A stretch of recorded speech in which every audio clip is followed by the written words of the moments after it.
Welcome to Mid-Century Living, your weekly nostalgia podcast about the best of technology and culture from the mid-20th century.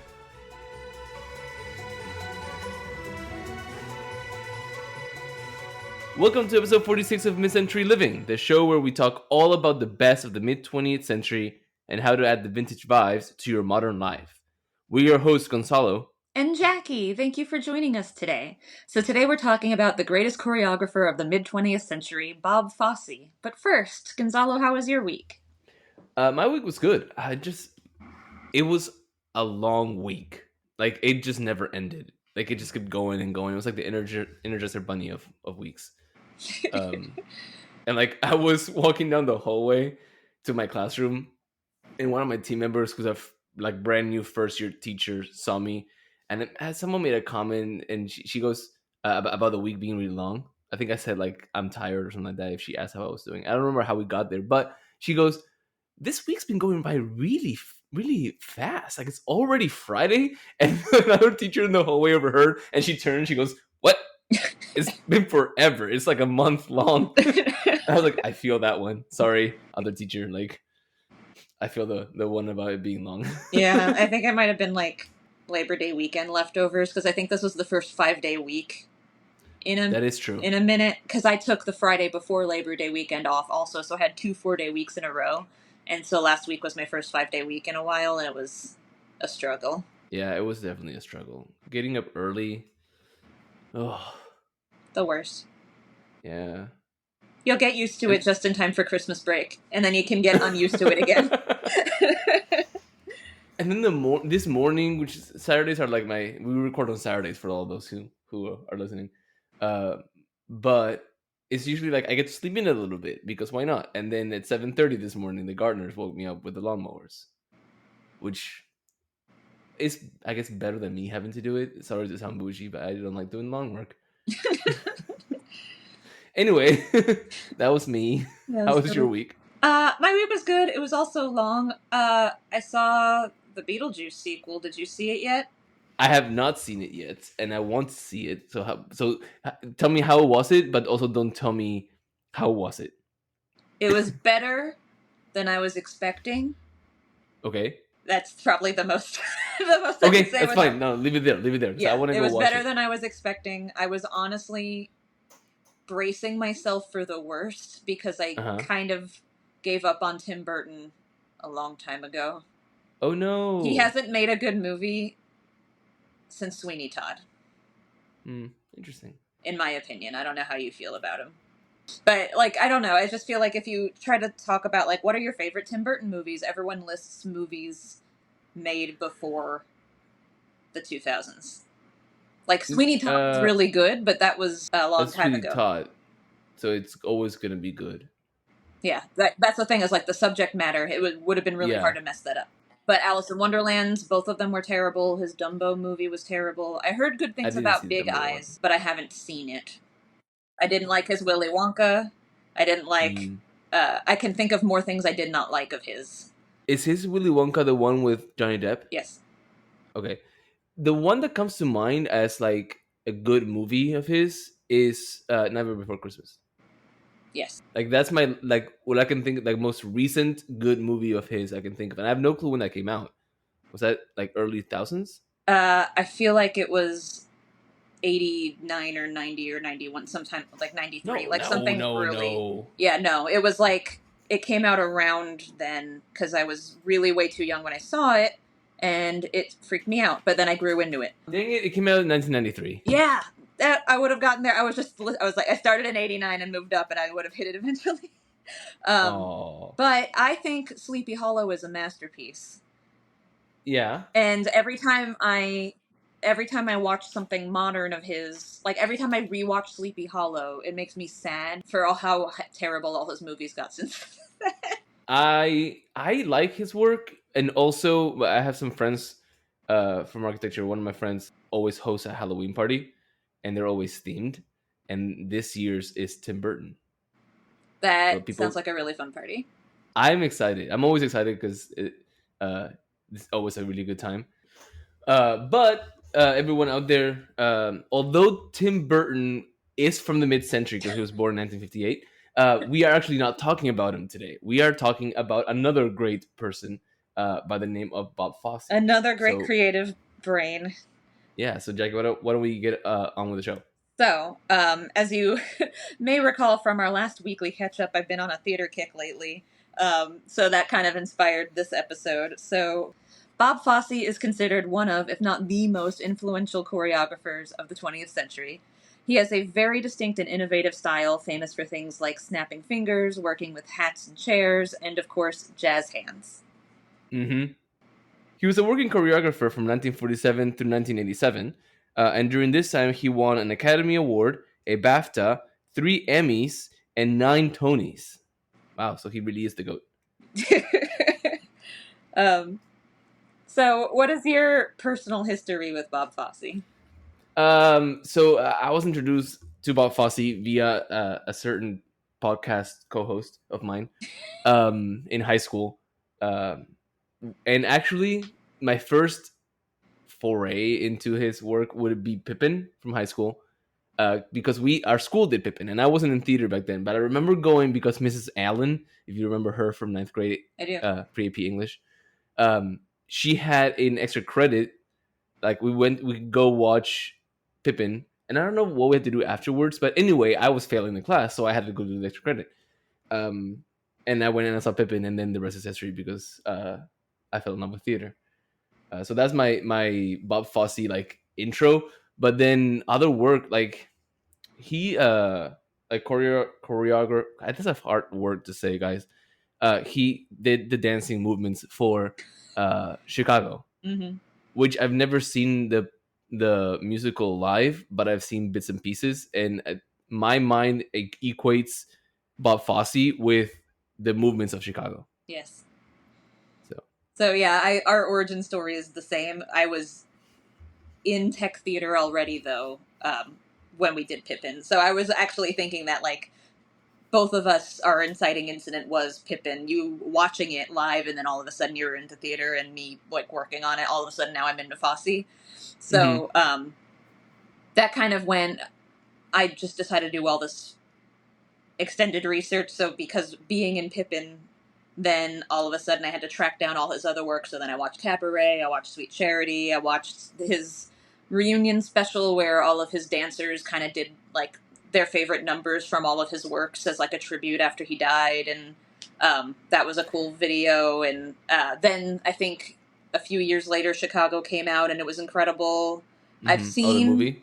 Yeah, the movie. Which, more on that later. But I've seen it live on stage twice, including once on Broadway. Ooh. That was very exciting. Yeah, the first time I saw it was actually on Broadway, and then I caught the touring cast in Dallas.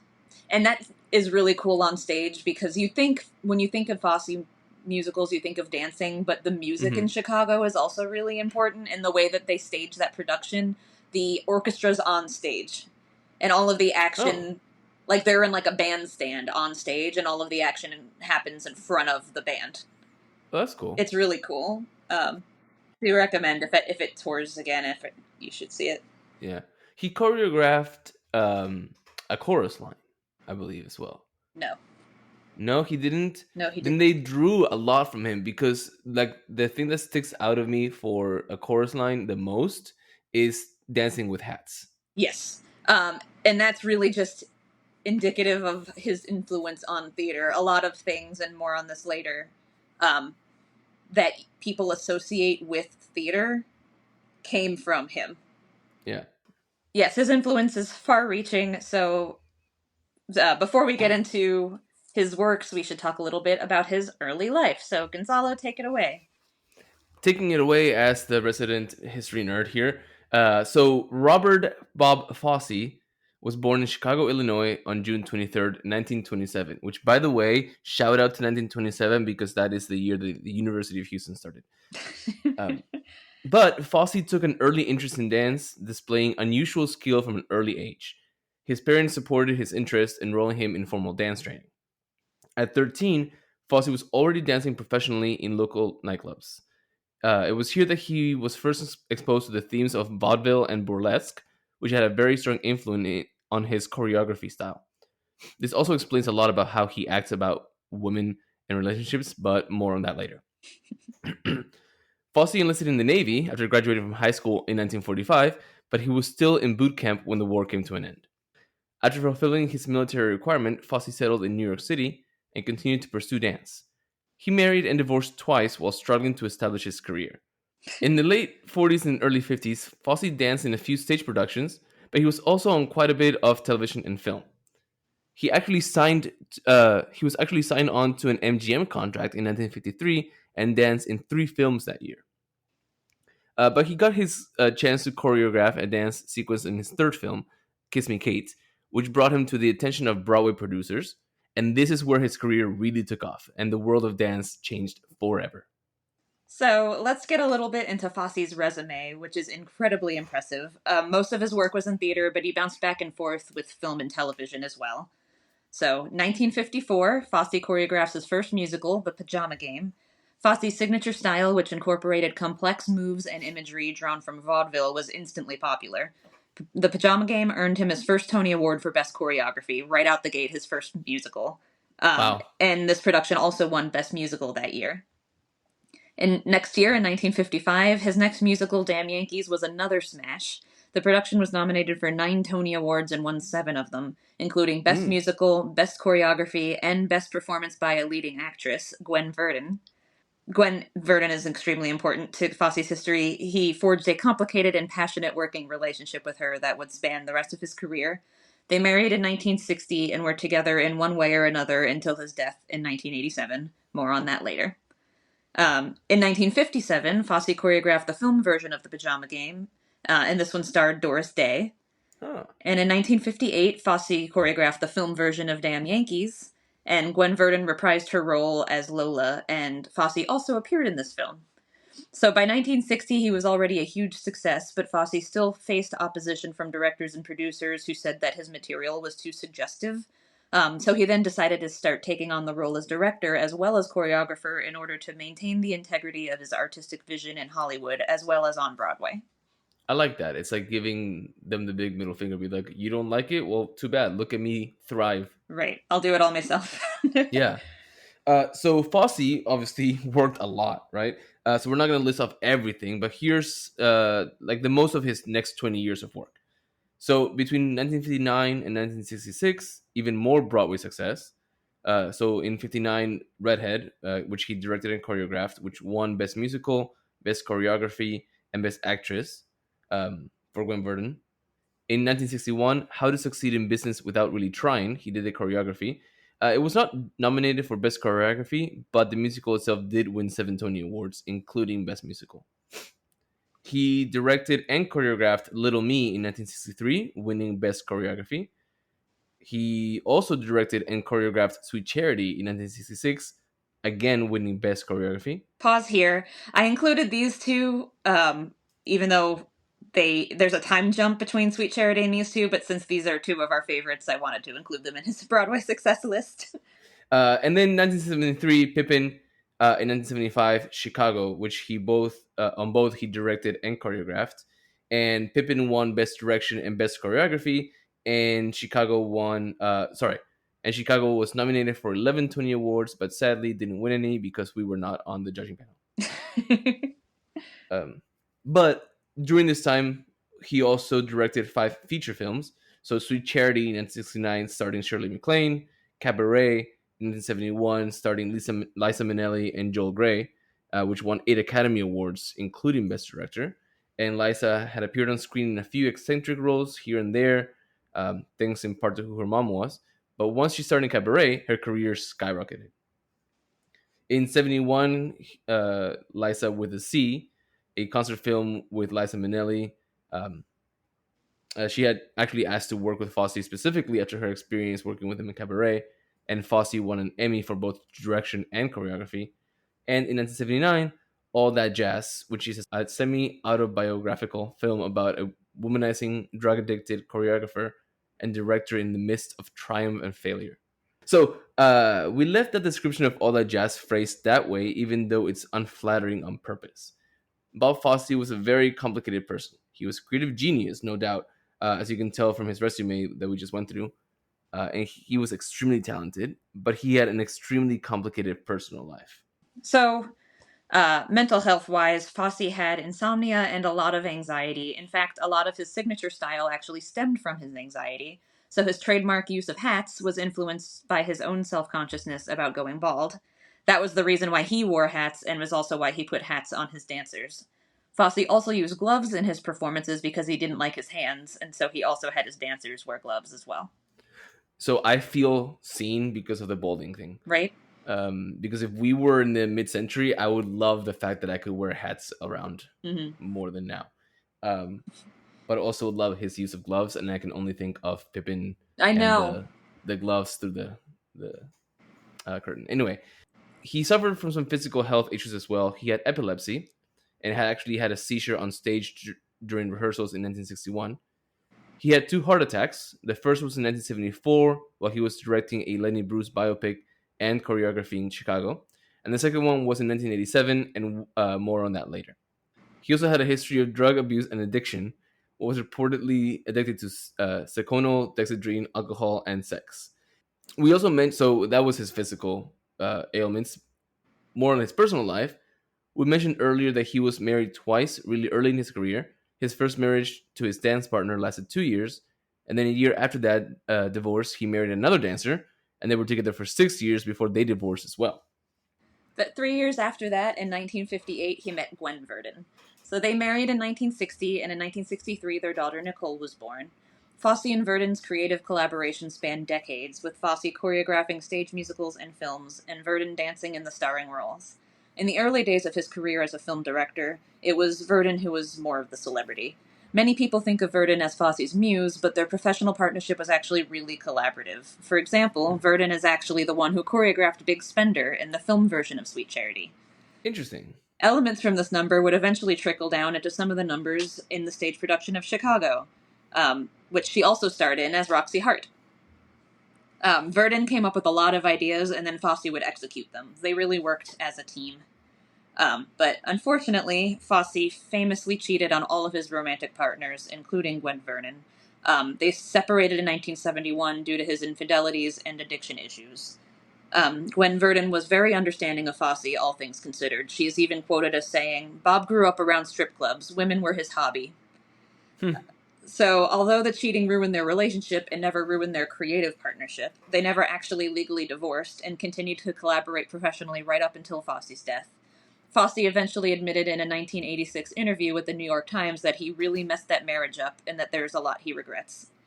Interesting. But he didn't really divorce, which is kind of cool. Yeah, it's interesting. Their relationship is very interesting, and Gwen Verdon herself is actually amazing and probably deserves her own episode. But anyway, another significant relationship in Fosse's life was with Anne Reinking. Fosse met Anne Reinking during Pippin in 1972. And she became Fosse's protege and romantic partner, and they worked on a ton of projects together.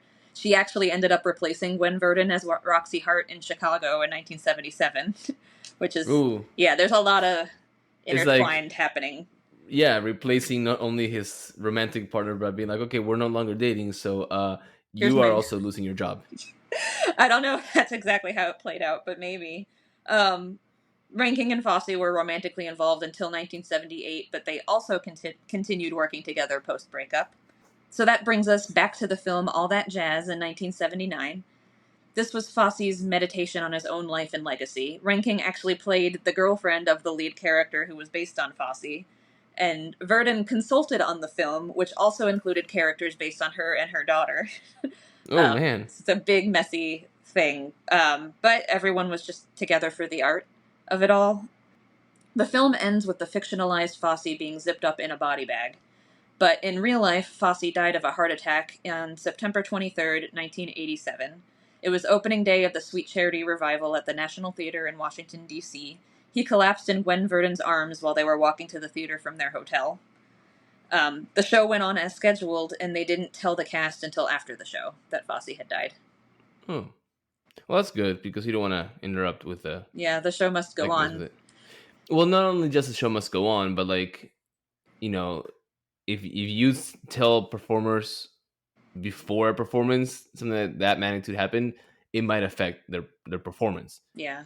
It's kind of like akin to when Kevin Sumlin told the Cougars that he was leaving as head coach right before the championship game, and we lost. And the thing is that he lived hard, but it still came as a shock to most people. While I was doing some research, everyone just said that he was too alive to die, was a quote that I read. Yeah. He was just a very big person. Yeah. Well, no, yeah. I mean, you don't expect this to happen so suddenly also. It's like the shock of doing it. But it's kind of sweet in a way that he died in Gwen Verdon's arms. So yeah, their relationship was a very, very interesting one. And a little bit more on that when we get to our connection to today, which we are transitioning into now. But one more note about Anne Ranking that will transition us into today. So she actually reprised her role of Roxy in the 1996 revival of Chicago, which is 20 years later. So the original Chicago already closed, and then they revive it in 1996. And then she plays Roxy again, and with Bebe Neuwirth as Velma Kelly. And this is really my main motivation for bringing this topic today, because there are clips of this all over Instagram of them performing at the Tonys that first year. And I've been having this bad habit lately of going on these dancing reels rabbit holes on Instagram, where I just start watching one video of people dancing, and then I'm just watching videos of people dancing for an hour. And there's a lot of clips of just Anne Ranking and Bebe Neuwirth doing the finale song from Chicago at the Tony Awards, and it's mesmerizing to watch the way these dancers move. It's incredible. Also, another fun thing that is all over Instagram right now from Chicago also is there's a dance trend of people doing they both reach for the gun dance sequence. Yes. And a lot of it is also people backstage of other Broadway shows. So there's a guy in his Book of Mormon outfit doing the dance. And then there's the genie and Jafar and Iago from Aladdin doing the dance, in their costumes. Nice. So I have seen that trend. It's the most fun. But also shout out to Bebe Neuwirth, because I knew she was in Broadway and stuff, and I remember watching Madam Secretary. She plays, it's a drama, a political drama, and she plays the Secretary of State's chief of staff, and the whole time you're not supposed to be this serious. And then there's an episode, sorry to spoil it for everyone, but there's an episode in which Tia Leone, who plays Madam Secretary, has to do a singing number in front of everyone, and she famously has said that she doesn't sing. So in the show, she's supposed to be tone deaf and be super scared and stressed to do this, and then they're don't worry, we have a contingency plan. And she's like, what is it? And then it cuts to Bebe Neuwirth on stage singing Longest Time. It's really good. I know her mostly as Lilith from Cheers and Frasier. I had no idea. I'm losing some of my Broadway cred, but I honestly had no idea until this year when I was watching these stupid videos all over Instagram that she was so talented. She played Morticia Adams opposite of Nathan Lane. She sure did. I learned that too. Yeah. Because I went down another rabbit hole. Maybe Bebe can get alas, all her stuff. Yes. It's too late for our time period, but maybe someone out there is doing a 90s retrospective and they can do an episode on her. Good, yeah. But one more fun fact about Chicago, or the 96 revival of Chicago, is actually currently the longest running show on Broadway. It'll be celebrating 28 years this November. Awesome. So it's a great way to transition into talking about Fosse's legacy. So when you think of Broadway, you're probably thinking of a precedent set by Bob Fosse, even if you don't realize it.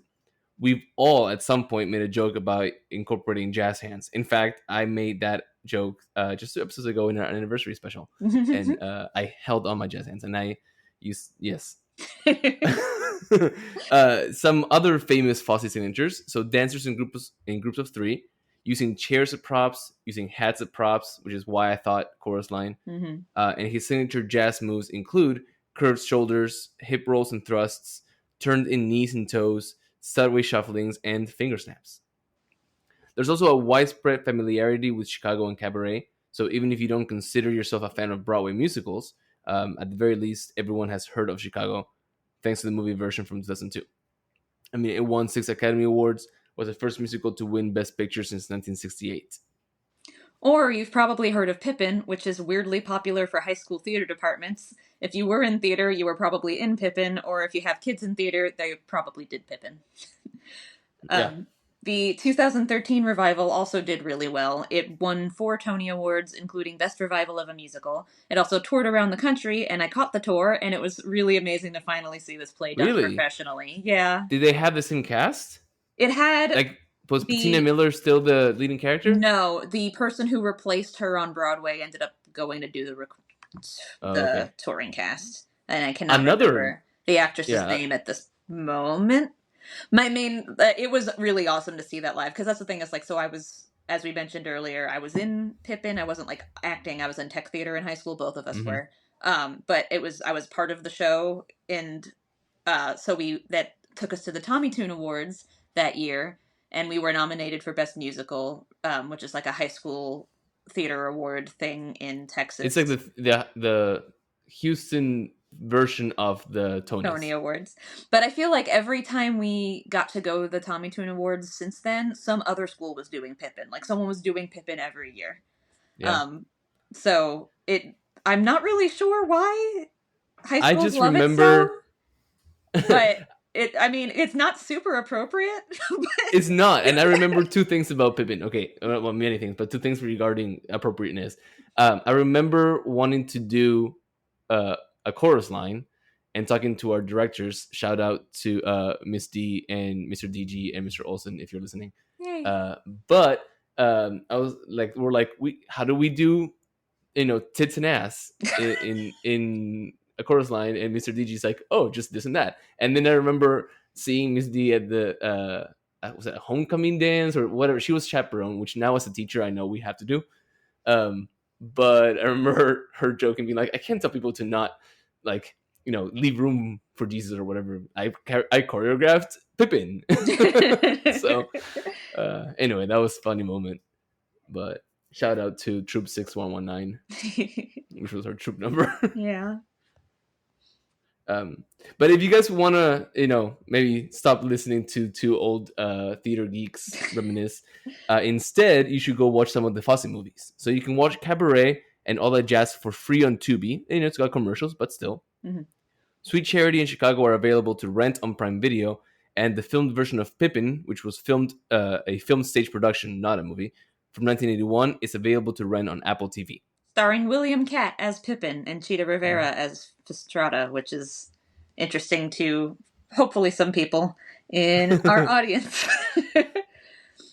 Also, so I kind of hinted at this earlier, but if you're into Fosse and you haven't already watched FX's Fosse Verdon, go now and watch it. It's a mini-series starring Sam Rockwell and Michelle Williams as Bob Fosse and Gwen Verdon, respectively, and it is incredible. A really, really interesting, like, it jumps back and forth in time, glimpse on their relationship and their working relationship and their romantic relationship, and like pretty much from filming Cabaret up to his death. Mm-hmm. And it gets an 81% on Rotten Tomatoes and a 7.9 on IMDb, and you can watch it on Hulu. Oh, cool. Yeah, go check it out. So now that we're caught up to the present, it's time for our etiquette segment. So Gonzalo, what do we have today? So today's segment once more comes from Amy Vanderbilt's complete book of etiquette from 1963, specifically chapter 65 titled You and Celebrities, which I thought was apt because even though we'll never get to meet Bob Fosse, he's a celebrity. Mm. And she says it's best to know how not to treat celebrities. So it's safer to assume they do not want to... It's safer to assume they do not want to appear conspicuous and possibly don't even desire the public attention. So regarding autographs, which I thought was interesting, I think people get autographs for like sentimental value or like maybe bragging, like, look, I met so-and-so. This is my proof of meeting them, mm-hmm. right? At least all my autographs have been for that reason. But Amy highlights that the autograph has a financial value as well. And the more autographs a celebrity signs, the less the cost of them in the market is. Right? So that's like supply and demand economics in action right there. That makes sense. So you may be wanting the autograph for personal use, but may be rebuffed if the celebrity rarely gives out autographs because he or she knows that there are some out there, but the price can be affected and they can be bought and sold. And Sassy Amy said, quote, "Why should he stop and hand you, a stranger, the equivalent of a few dollars?" Well, when you put it that way. Know your celebrity and be an intelligent collector, not just a meaningless collector of signatures. She goes further on to say that a child should ask grown-up friends to save signatures of important people that they correspond with or from their connections, rather than have the kid, quote, turn into a little autograph pest with no ability to discriminate between the worthwhile and the meretricious, end quote. And this is because asking someone important to sign an autograph book full of nobodies can actually be insulting to the person. But also sassy, Amy. Regarding entertaining a celebrity, for all of those of you who have celebrities often at your house, don't ask a celebrity you are entertaining to perform whatever makes them famous. Basically, if you were to have Bob Fosse over for dinner, don't ask him to choreograph your quinceañera.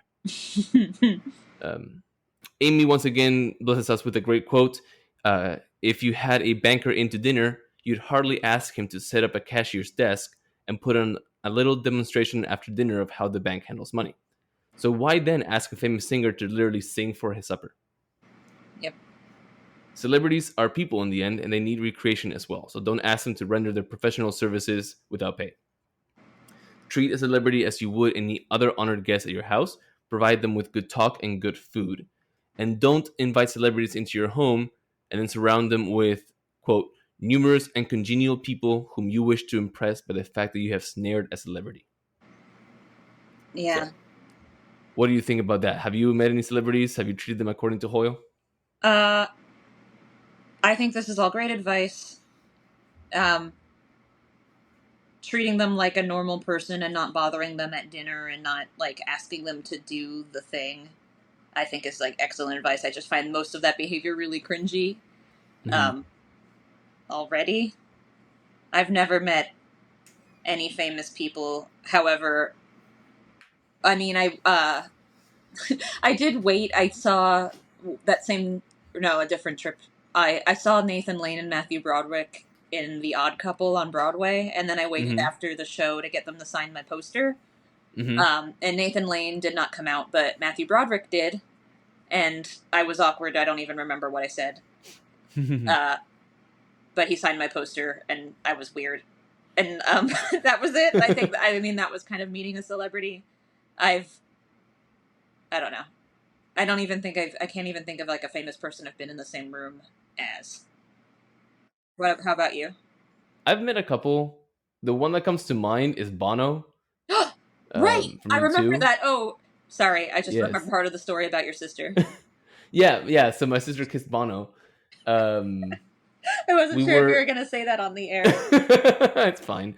Here's the thing that happened for everyone out there. Let me just clear the story or whatever the phrase is. We were going to go watch U2, and it was like my birthday present. My sister got me tickets to go see, and of course she's a big fan of U2, so she went with me. And there's only one way in and out for performers at the big arena here in Houston. So we were, of course, waiting there. There were like maybe 20 other people. It was like no one knows this is the way in and out. And U2 happens to drive into the arena. So they saw people, they stopped, and Bono comes out, followed by The Edge and everybody else. Anyway, he's shaking hands, and I'm like this is the first time I see a celebrity up close, and it's Bono. So like I have my flip phone open, and I'm like trying to take a picture. Never once did I think I should take a picture with me in it. So there's no proof that I was there, but you can kind of zoom into his sunglasses and kind of see what looks like a reflection in a very, very badly pixelated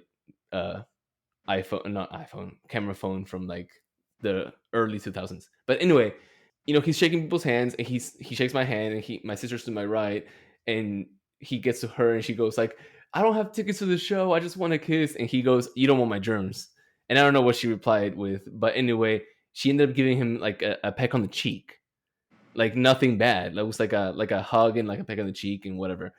And then the lady who was to my sister's right saw this happening without asking anything, grabbed Bono by the head and smacked one big one in his lips. Oh, gasp! And Bono was like, what the crap just happened? And anyway, he pushed her away and he kept going. And that's wild, poor guy. Yes. He did not follow Amy Vanderbilt's etiquette. Did not. And also, that was the lady. She did not. Yeah, that was the lady to the right of my sister, not my sister. My sister did mostly follow the etiquette. I don't know if you clarified that she kissed him on the cheek when you told me that story 20 years ago. Yeah, it was a peck on the cheek. She just kissed him right on the mouth the whole time. Oh, no. It was a peck on the cheek. Okay, that's better. Yeah. But then that lady went for it. Wow. Yeah. Oh, boy. So yeah, that's I guess is what Amy Vanderbilt was talking about, that you should feel bad for famous people. They're just trying to live their lives also. Yes. Not feel bad for them, but, remember that they're also people. Yes, and I think we should definitely approve this then. Yes, I approve of all of this celebrity etiquette. So with that stamp of approval, it looks like we have landed the plane. Thank you guys all for listening today. If you've enjoyed today's episode, please subscribe to the show and tell a friend. You can also follow us on Instagram at MCL Podcast. This is the best place to send us feedback and episode suggestions, so send us a DM anytime. You can also follow us on YouTube at MCL Podcast. You can also, if you're into that sort of thing, contact us through our fan mail feature, which is in the description of all of the podcast episodes on your favorite podcast platforms. So you can hit the send us a text message option, and if you send us some notes, we'll read them on the show. Yep, so send us some mail. Thank you guys for listening, and we'll talk to you again next week. Bye!